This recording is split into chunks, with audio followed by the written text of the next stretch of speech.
everybody.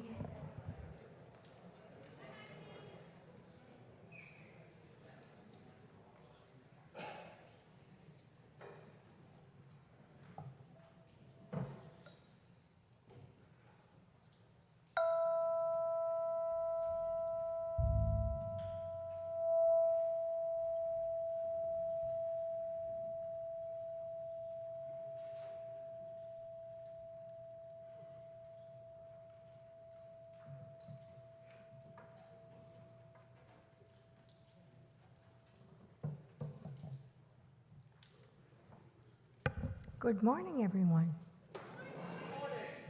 My name is Maxine Stone. My pronouns are her and hers, and I'm honored to welcome you to the Ethical Society of St. Louis. We are an ethical humanist community where people come together to explore big questions, live with intention, and work towards a more just and compassionate world. We are nearing the end of our spring series, Empowered Together, exploring how and why we create communities where every person is valued, included, and able to thrive. Throughout this series, we have returned to the idea that we grow through connection with one another, with our communities, and with the generations that come before and after us. Today is Father's Day, a day that can bring celebration, gratitude, remembrance, grief, pride, love, or something more complicated. Some of us are honoring fathers or father figures. Some are remembering people no longer with us. Some are navigating difficult relationships or experiences. Wherever this day finds you, we hold all of those experiences with care as part of our shared community. Human lives are shaped by what we inherit from those who come before us. Our stories, our values, our questions, our knowledge. Each generation receives something from the last and adds something of its own before passing it forward. Excuse me. The same is true of human knowledge. What we understand about the world, I'm having a little trouble here.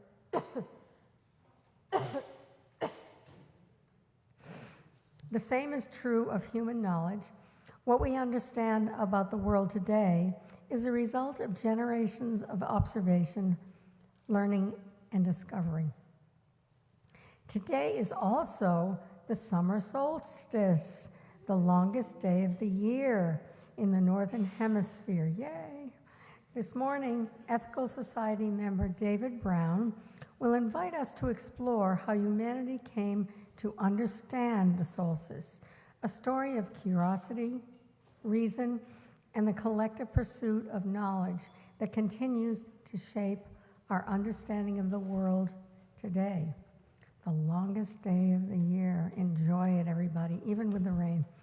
As we begin our platform, please take a moment to, you know what, silence your devices so we can be fully present with one another. Thank you. Today's platform features, thank you, musical performances by the Ethical Band, a very talented group of musicians from our own community.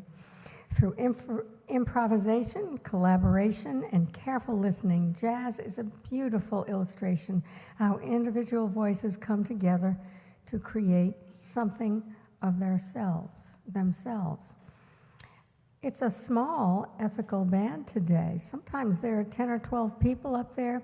Today there are 3, but I think we have 3 of the best. Today, don't tell anybody I said that. Today, the group begins with Sandow, or Sandu, a jazz standard composed by trumpeter Clifford Brown. Bright, energetic, and rooted in the blues, this piece celebrates creativity, conversation, and joyful collaboration. As you listen, notice how the musicians respond to one another and build something together in real time. I'm really looking forward to this. Please join me in welcoming the Ethical Band.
Thank you so much, Ethical Band, or a fraction of it.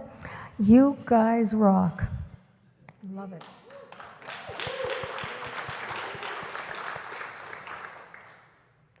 Healthy communities grow when new people bring their experiences, perspectives, talents, and questions to the conversation. Welcoming new voices makes us stronger, more vibrant, and better able to learn, evolve, and thrive. Today, we are pleased to recognize those who have recently chosen to make the Ethical Society part of their lives by joining our membership. Please join me in welcoming Samantha White, Chair of the membership team.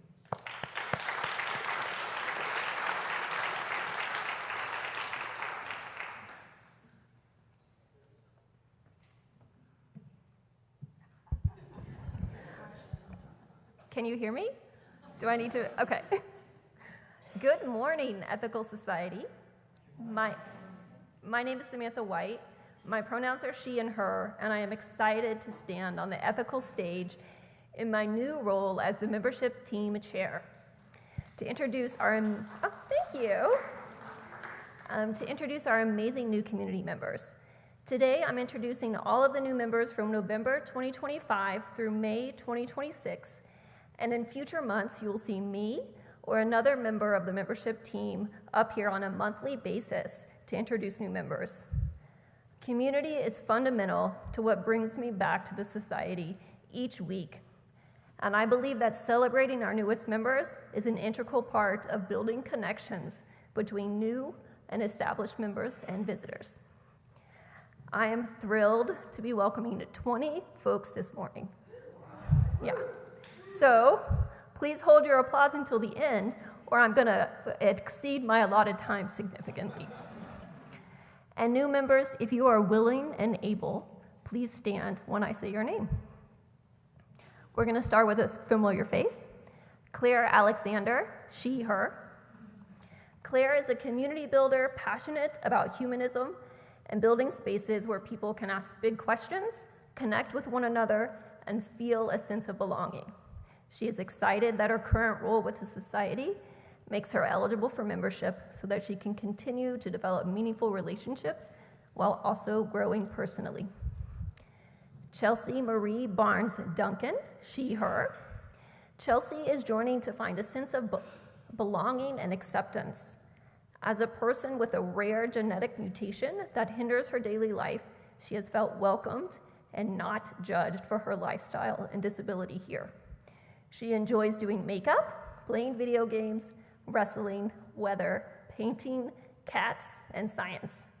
Chelsea is the partner of Wade, who I will introduce a little bit later. Kylie Dennis, she, her. Kylie is a former member from the 80s. She moved on in her religious quest, landing in secular Buddhism with an emphasis on ethical mindfulness. She recently retired after 40 years as a clinical social worker and realized that the society would be a great place to learn and practice ethical mindfulness. She looks forward to reconnecting with the community, making new friends, and growing in her practice while having lots of fun and being of service. Lyra Eschenroder, they, she. Lyra is a singer and photographer who enjoys reading, hiking, playing video games, and animals of all sorts. They joined because they enjoy the community and our discussions. Lyra is currently studying cybersecurity, but previously studied French literature.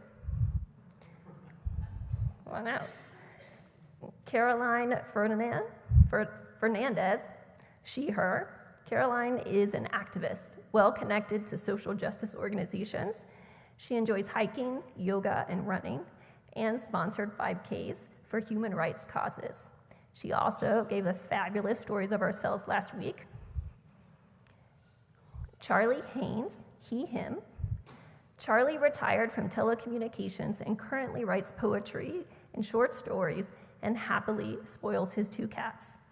He joined because he needed connection and community and to be an activist against the self-destructive tendencies happening in the world today.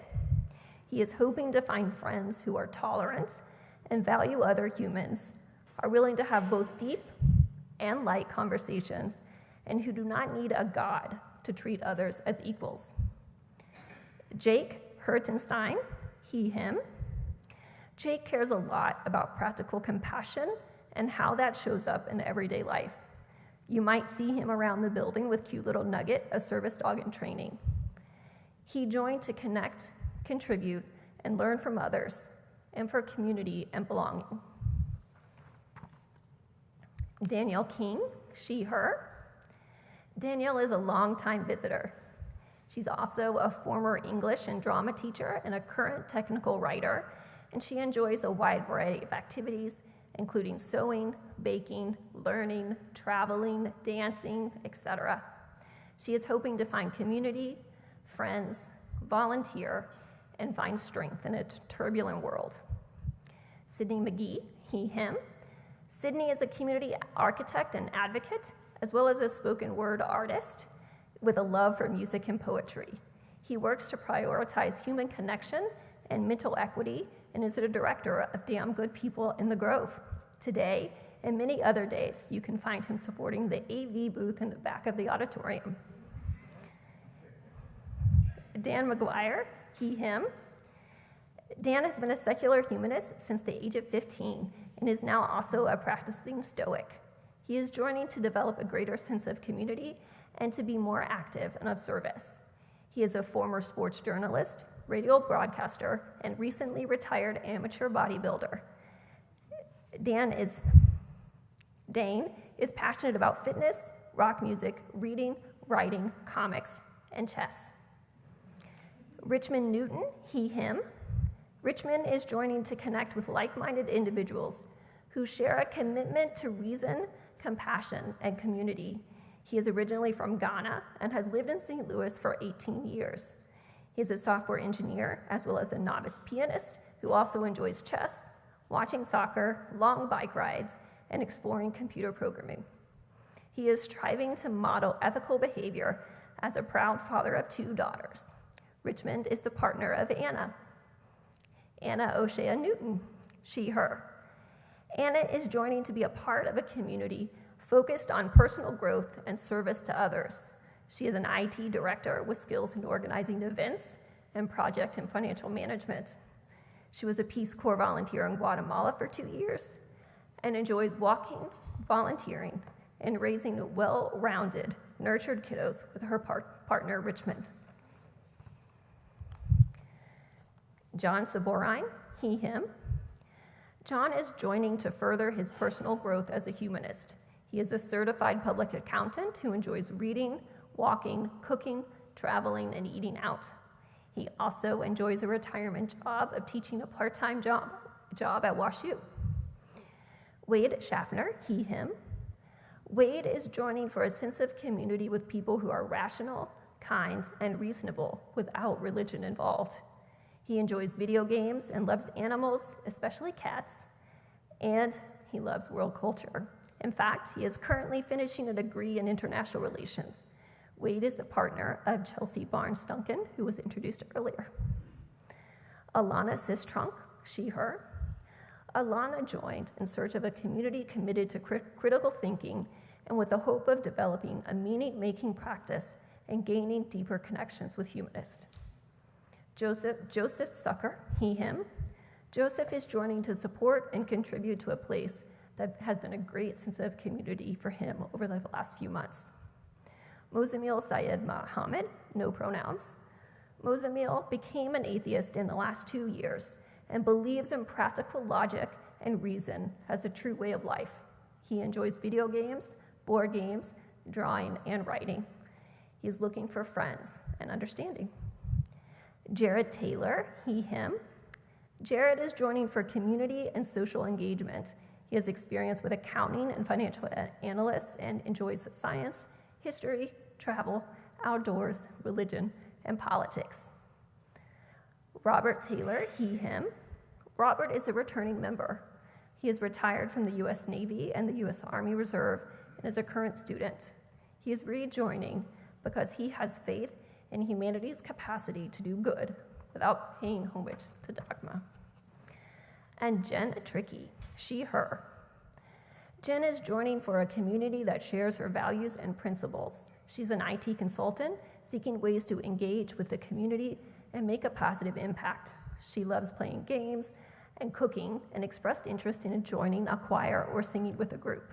Jen, I recommend reaching out to the Ethical Band. I know they'd love to have you join them for a future set. Okay, that's all 20. Let's have a fantastic round of applause.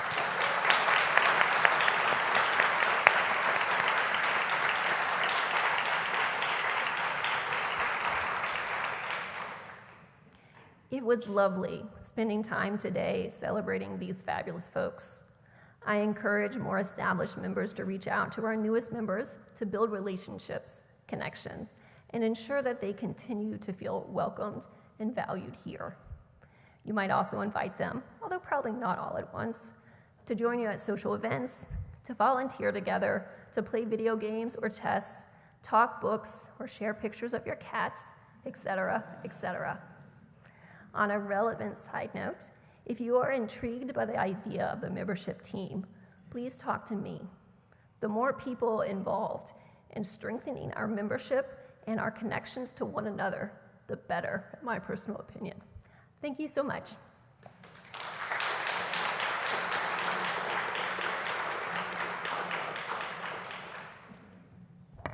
Thank you so much, Samantha. 20 new members, but I only saw a couple people stand up. So if she said your name, please stand up.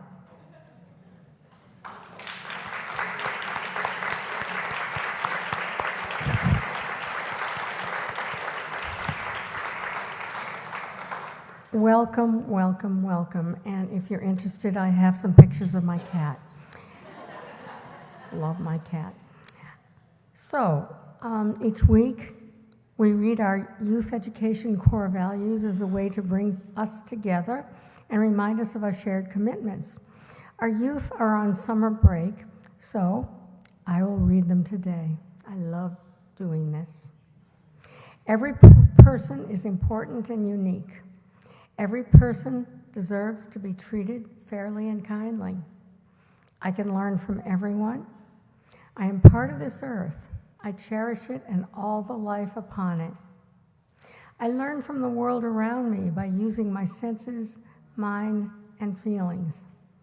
I'm a member of the world community, which depends on the cooperation of all people for peace and justice. I can learn from the past to build for the future. I'm free to question. I'm free to choose what I believe. I accept responsibility for my choices and actions, and I strive to live my values. These values, it's okay. These values remind us that community members of all ages help make this a special place to learn and grow together. And now we're going to welcome back the Ethical Band for Cantaloupe Island by Herbie Hancock. Settle into its unmistakable groove and relaxed feel, and listen for interplay between repetition and surprises.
You guys are fabulous, thank you. But Sean, I miss your sunglasses.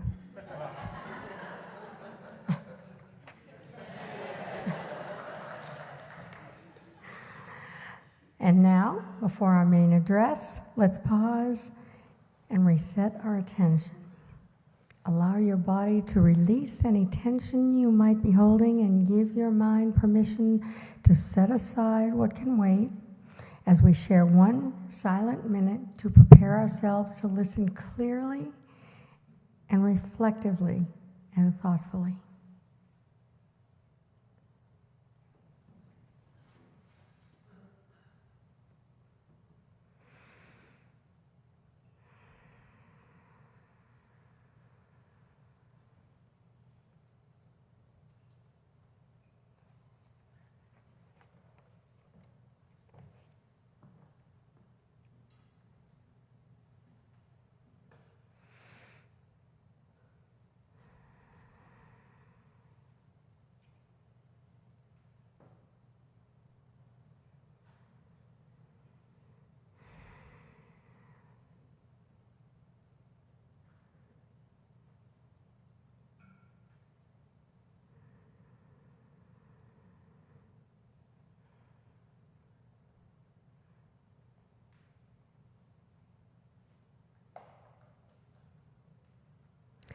Thank you.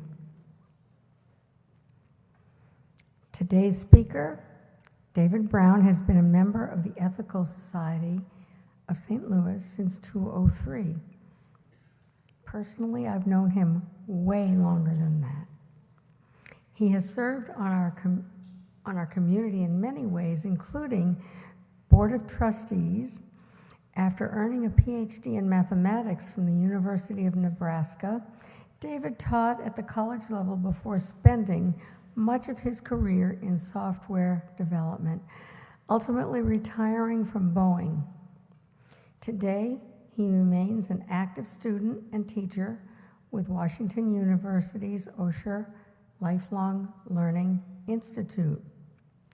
20 years during a summer solstice celebration in our own parking lot, David demonstrated the annual path of the sun across the sky.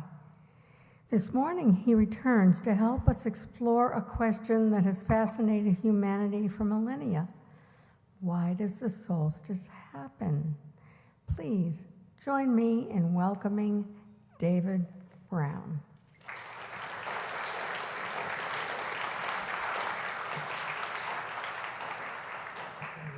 I don't think you need that.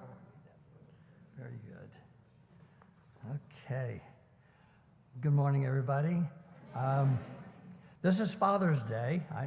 I'm a father. I have 2 sons, and each of them have 2 children, so I have 4 grandchildren. But you know, if there's somebody who claims to be a father that's really not, they're a faux pas. I thought it would be appropriate for Father's Day to start with a dad joke. But I'm really here to talk about the sun, not my sons, but the SUN sun, which we can't see today because it's cloudy out there. But at any rate, the sun obviously has been an object that for millennia people have paid attention to. In fact, the sun has been around for billions of years and will continue even if we are replaced by cockroaches or robots. But it's a constant in our lives. It is the external source of energy for our planet. And in fact, our fossil fuels are energy from the sun that was stored in the Earth's surface millions of years ago. But people have worshiped the sun. There have been sun gods. There have been celebrations and so forth. But people observed long ago that the sun is on this cycle so that days get longer and shorter. And just as we've observed over the last few months, every day gets successively longer. Actually, the day doesn't get longer, it's 24 hours, but the daylight time is greater. The sunset is later in the day, but then it turns around, and starting tomorrow, we're going to be getting shorter and shorter. So there is this day, namely today, which is the day with the maximum amount of sunlight in the northern hemisphere. Southern hemisphere is exactly the opposite. We have a winter solstice in December, and that solstice is our shortest daylight in the year, and it's the time in the southern hemisphere where they enjoy the maximum amount of sunlight. So our winter and theirs are switched between summer and winter. So over the years, people were making these observations, and the theme that I kind of want to carry today is that we've made observations, and by the creativity, intelligence, persistence, and so forth of humans, we have gotten to where we actually have a very good understanding of what the solstice is all about, why it happens. So, I need a clicker. Let's see. It should be up there. Right here. Is this it? Oh, right there. If that's it. Okay, let's see how this goes. Okay. So why is there a solstice? So I want to talk about how people and the reasoning and the intelligence we have actually gotten to a really good understanding of this. But let's see how this goes. I push the up button here. Oh, there we go.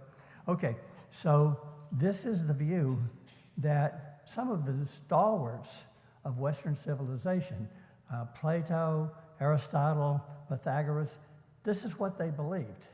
If you look at the model here, the interesting thing is that the Earth is the center of it. Everything revolves around the Earth. And they knew about the planets. They knew 6 planets, and they even have them in order here. So these guys were clever. They figured out a lot. But if you look at the order there, they actually have the sun and the Earth interchanged in their positions, and they believed that the stars, so they identified that certain ones of the stars were planets, and the other stars were way out in the firmament. There was one, so anyway, this was the model. There was a guy named Aristarchus of Samos who actually proposed a system where the sun was the center of the Earth, but it just didn't really gain traction. This was the thing that was there that people believed in. And let's try this again. Let's see. There we go. So religious texts that were written really were Earth-centric. So if you look at Genesis, the beginning of Genesis, in the beginning God created the heavens and the earth. Now the earth was formless and empty. Darkness was over the surface of the deep, and the Spirit of God was hovering over the waters. And God said, "Let there be light," and there was light. God saw that the light was good, and he separated the light from the darkness. God called the light day, and darkness he called night. And there was the evening, and there was the morning, the first day. So very earth-centric view of the world that got embedded in both politics, government, religion. This is what people believed, and to believe otherwise, or to say otherwise, was blasphemy. Well, okay, let's try this again.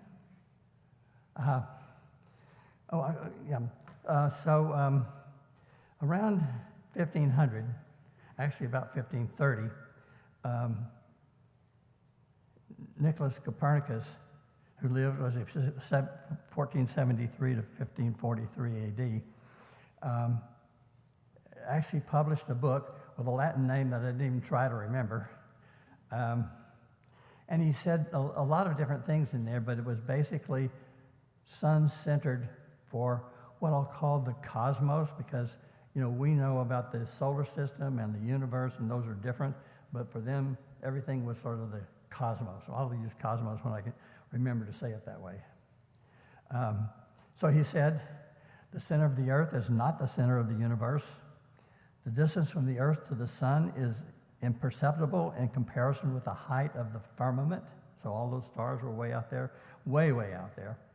The earth revolves about the sun like any other planet, and the motion of the earth alone suffices to explain so many of the inequalities in the heavens, such as the retrograde motion of Mars. And the retrograde motion of Mars was moving along, and you're expecting it to continue, but then turns out it goes backwards for a while, and then it goes forward again. That's the retrograde motion. And their model didn't explain that at all. So Copernicus' friends told him, just don't say anything about this. And so he spent the last dozen years having written this book, and they finally presented him with a printed copy on his deathbed. Just give me a second. Another guy who's not as well known is Tycho Brahe. He was a wealthy guy, and he was a mathematician, a musician, he was an astronomer, he was an astrologist. And so he used his wealth to improve the quality of instruments. He made more precise instruments than had been there before. Excuse me.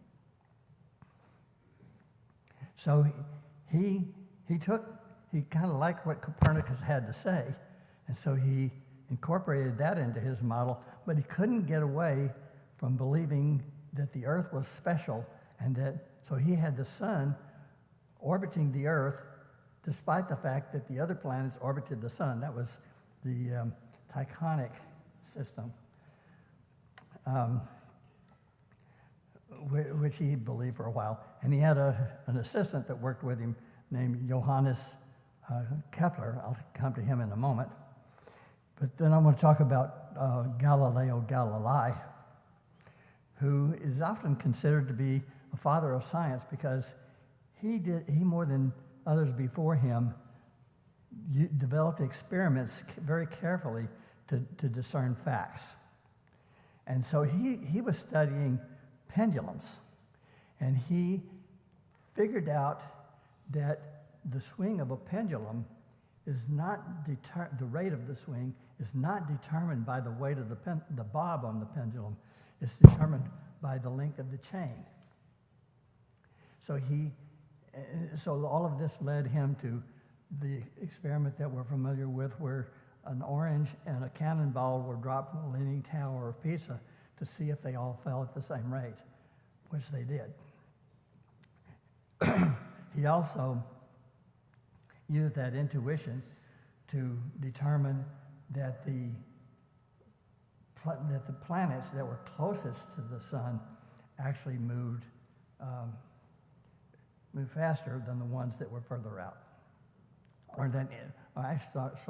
When we're in the orbit, the Earth is actually moving faster when it's closer to the sun and slower when it's further out. And that would apply for any of the planets. Excuse me a second. Now let's go to Johannes Kepler. And so Kepler lived from 1571 to 1630. And it was around 1600 or so. And by the way, the mathematics that was there, that some of us have studied in school, and even calculus, for example, some of that work was the pre-calculus, maybe a lot of that was being developed, but calculus hadn't been developed yet. So these guys were working with tools far inferior to what we do. I've been curious to see how they did what they did. So Kepler was an assistant to Tycho Brahe, and when Brahe died, he inherited not only his precision instruments, but he also inherited all the data that they had collected together. So he developed 3 laws of motion that I'll mention. And so he really got it right. I mean, we use his laws together today. So for example, when you see something in the news that says there's a new moon or a new planet orbiting some sun 8 light years away, and they'll tell you things about the mass of the object, or how far it is from the sun it's orbiting. All of that is determined by the laws that Kepler came up with and the laws of Isaac Newton.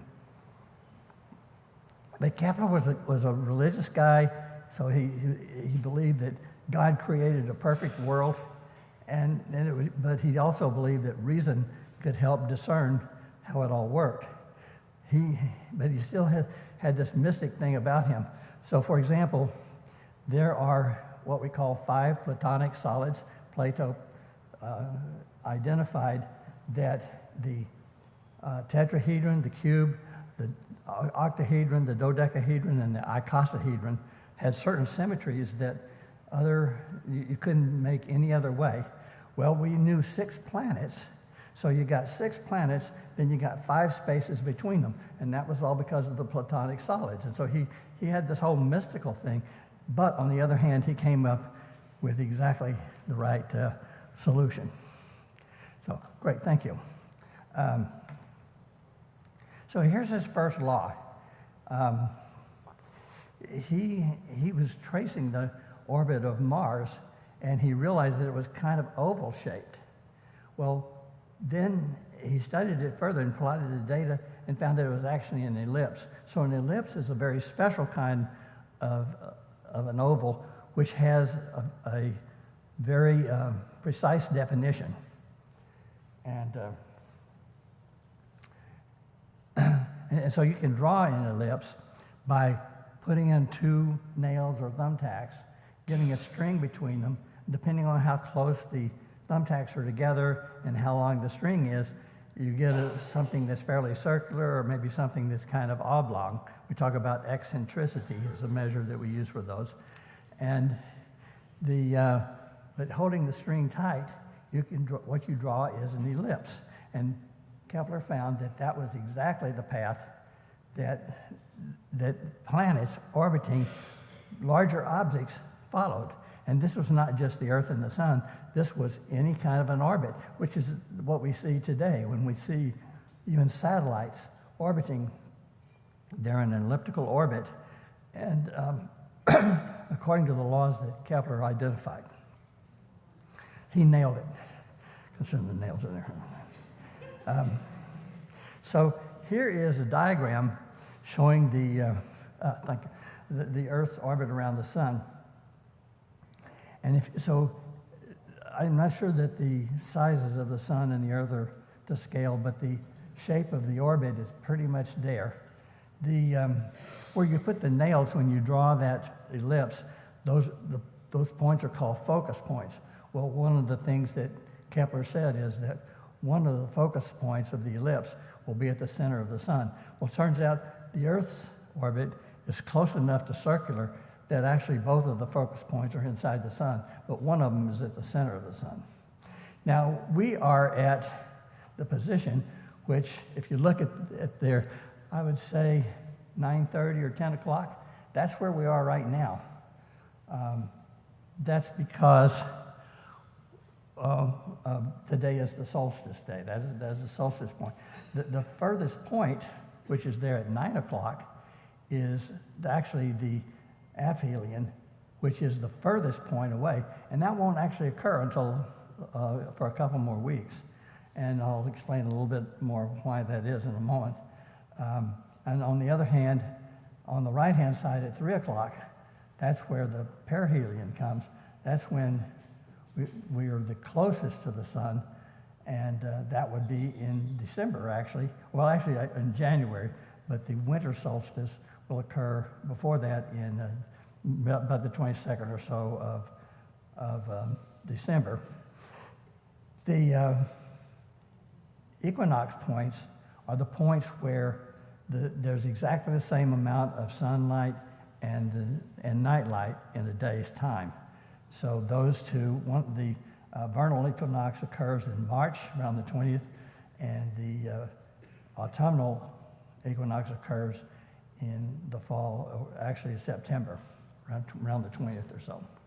So that's his first law. I'm going to briefly mention the other two. Let's go to the next slide. Thank you, that's good. His second law has to do with the rate of travel. So we're not traveling at the same rate all the time. I mean, I don't feel the difference, but supposedly there is. That's what the theory says. So if you look at the areas that are marked off there by those, I guess those come out kind of purple. For me, they're kind of pink. But at any rate, those are equal time amounts. So, for example, you take 3 weeks or some period of time, and at different points in the orbit, the distance traveled in that 3 weeks will vary, but the amount of area swept out, that's the little purple areas, those are always the same. And that made it obvious that the orbiting object travels faster when it's close to the larger body and slower when it's further away. Okay, now brace yourself for the third property. The third property, third law of planetary motion, is that if you take, so capital T in there is written, capital T is the period, that is how long it takes to go around the orbit. Little a is the average of the closest point and the farthest point. His third law says that capital T squared is proportional to little a to the third power. And that seems like, okay. It took him a decade to figure that out. But as I said before, this is the way that a lot is found when a distant object is found orbiting a larger object. They can figure out a lot of the properties using exactly these properties. Okay, we got the orbit around, the Earth orbiting around the sun. But now let's talk about the rotation. So there we go. We have the Earth rotating around its axis. And so if you're up at the Polaris, the North Star, and looking down, the Earth goes counterclockwise, the opposite direction that a clock goes. If those of you that are old enough to know about those kind of clocks, like the younger guys with the digital clocks, I hope you understand what I'm talking about.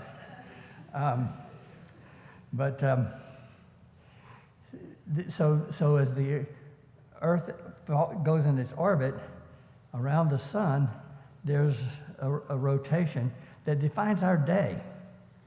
And in fact, going around the orbit defines a year. So the year and the day are determined by our planetary motion. When some of you go to Mars with Elon, you'll find that you have to redefine what a day is and what a year is. But seconds and all that, those are strictly arbitrary. Now, if it seems to me that if I were designing this whole thing, that I would have it so that when the Earth starts orbiting around it, starts rotating around its axis and goes around the complete orbit, when it gets back, it would be right where it started, facing exactly the same direction and so forth. Well, it's about a quarter turn off. So when people had decided to have calendars, then we had to introduce leap year, right, to make it come out. Otherwise, Christmas would inch its way into July. So one thing that's important here is, still on that same slide, we go back one. Thank you. The North Pole, that is the pole from the axis, and so the North Pole is actually where that axis goes through the surface of the Earth. But what you get with a compass is the magnetic north, which is actually a little further south. It's not the two are different. So let's talk about, so that takes care of that, but let me stay with that slide just a minute and look at when the sun is directly overhead. I've been in Mexico and felt that the sun was directly overhead. But how do you find out whether the sun's directly overhead? Well, you put a vertical pole in the ground and you wait until that pole casts no shadows. That will be when the sun is directly overhead. But that doesn't happen in St. Louis. We're too far north. In fact, you have to go quite a bit further south. So let's go to the next slide. And if you look at the next slide, there in the middle, so people, and we're talking about a couple of thousand years ago, realized that there was a band around the Earth that was like parallel to the equator. That was the point. There's a most northern point where the sun was directly overhead, and they called that the Tropic of Cancer. And then there was also a similar position in the southern hemisphere, which was the point at which the sun was the southernmost point where the sun was directly overhead, and that was called the Tropic of Capricorn. I hope you can see that on this. It's a little faint on this particular drawing, but I wanted to show that. Well, once it was like in the 1700s when they decided that, actually mapped out the equator and got that exactly right. And so they found that the Tropic of Cancer and the Tropic of Capricorn were at 23 degrees north and 23 and a half degrees and 23 and a half degrees south. And so they drew a little diagram, kind of scratched their chin, and a little geometry, and realized that means that the Earth tilts at 23 and a half degrees. So that slide there shows the Earth tilting. And again, this is the same orientation, same configurations we had before. The left side is the closest point to the sun. The right side is the left side is the farthest point from the sun. The right side is the closest point to the sun. And you can see, like now, we're over on the left side there, around the solstice, the sun is shining on the northern hemisphere. The southern hemisphere is turned away from the sun. And likewise, in the wintertime, it goes the opposite way. In the winter time, the sun is on the southern hemisphere and not the northern hemisphere. And that orientation of the axis is just slightly off. It's not straight along the axis of the ellipse. So that's why there's not a perfect alignment between the farthest point and the solstice. The solstice comes before the actual furthest point or the farthest point. Okay, one other little story. Because that really tells us the story. That's why the solstice happens. That's why we have seasons. It's because exactly the rotations and the tilt and so forth. But I want to add one other thing. So about, as Maxine mentioned, 2003 is when we came to the society. Well, coincidentally, at that time, I was doing an experiment on this driveway that I had, which has a big concrete pad. I got myself a 10-foot pole, made myself a stand that would hold it, marked some places so I could always put it up to where I wanted to. And every couple of weeks, on sunny days, I would go out and look at where the shadow of the pole was and make a little mark at high noon, taking into account in daylight savings time, that's 1 o'clock as opposed to 12 o'clock, and make a little mark. And I got this pattern. The pattern I got was the shadow of that, but this is looking at the sun, and that's called an analemma. And that is caused by the fact that the Earth is tilted 23 and a half degrees, and it also is because the Earth orbits the sun in an elliptical pattern. If the Earth went around the sun in a circular pattern, that would be a straight line. So this is my story.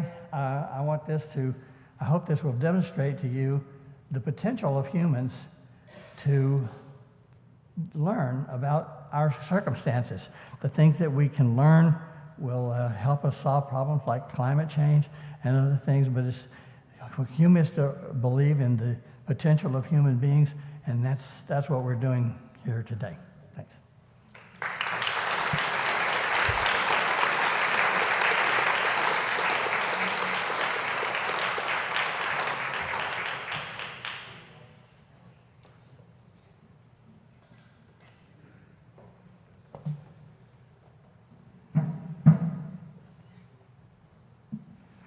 Wow, thank you so much, David. It's just, I don't know, unbelievable to me that long ago, before telescopes and all that stuff, that people could actually figure these things out.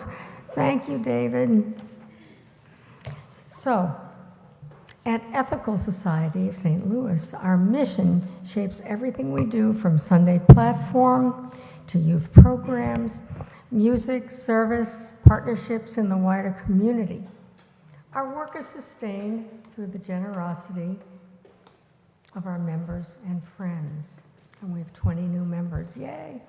The collection baskets and the QR code on the screen, there we are simple ways to engage in financial support. Every contribution helps bring our missions to life. Our welcome team will now take up a collection to support the programs, to help us think deeply, take action, and grow together. If you'd like to stay connected to our community, we invite you to subscribe to our weekly newsletter for updates on upcoming programs, service opportunities, and ways to get involved. Here are some announcements. Tonight, starting at 5:30, the third Sunday Dinner Theater will present 4 short plays by Neil Simon, George Kaufman, and our own member, Andy Jackson. All are welcome to attend. Please bring something for the potluck dinner. See Andy, she's out there somewhere, for more information.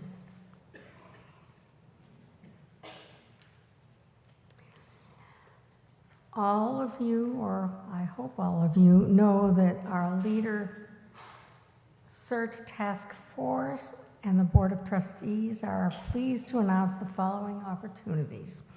To learn about and meet with the Ethical Society of St. Louis Leader Candidate, Dr. J. Exodus Hooper, PhD, they, them.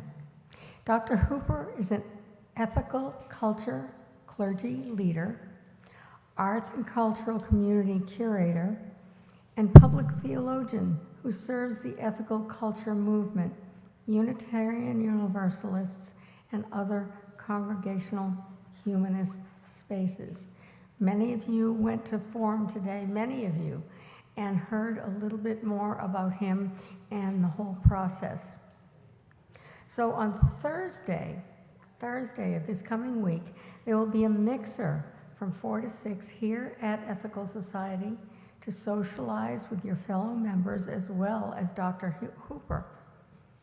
On Saturday, June 27th, there will be a coffee at Damn Good People in the Grove for members to connect with Dr. Hooper from 10 to 11. Dr. Hooper's platform address will occur next Sunday, June 28th, and there will be a special membership meeting directly after platform to vote on acceptance of the board selection of Dr. Hooper as leader of Ethical Society St. Louis at last. We don't know if he's in yet, but it would be very nice. Additionally, watch for detailed information about Dr. Hooper and their visit in upcoming connections.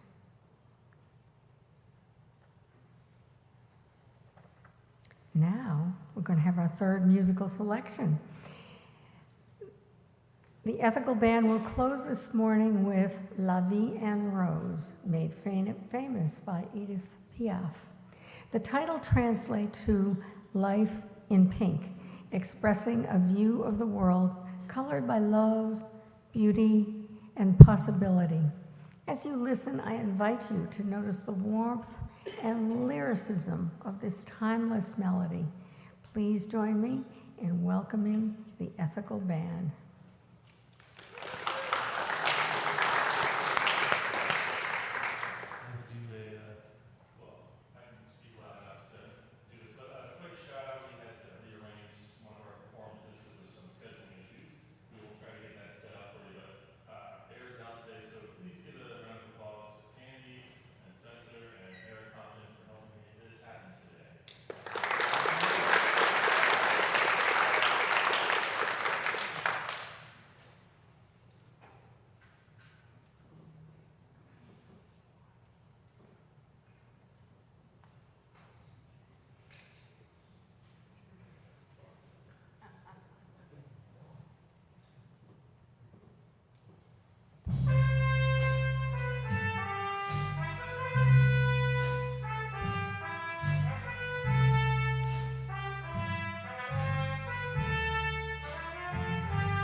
Wow. You could record that. Gorgeous voices and music. Ooh, thank you. And thank you, Samantha, for welcoming our new members. Thank you to Ethical Band. We love you. Thank you to David Brown for helping us better understand the summer solstice and the remarkable human journey that led us to that understanding. Today's platform reminds us that none of us learns, grows, and discovers alone. We inherit knowledge from those who came before us, contribute our own insights, and help shape what will be passed on to future generations.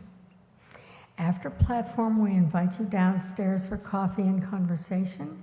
You can learn more about our community at the visitors table or explore humanism and ethics by borrowing from our lending library.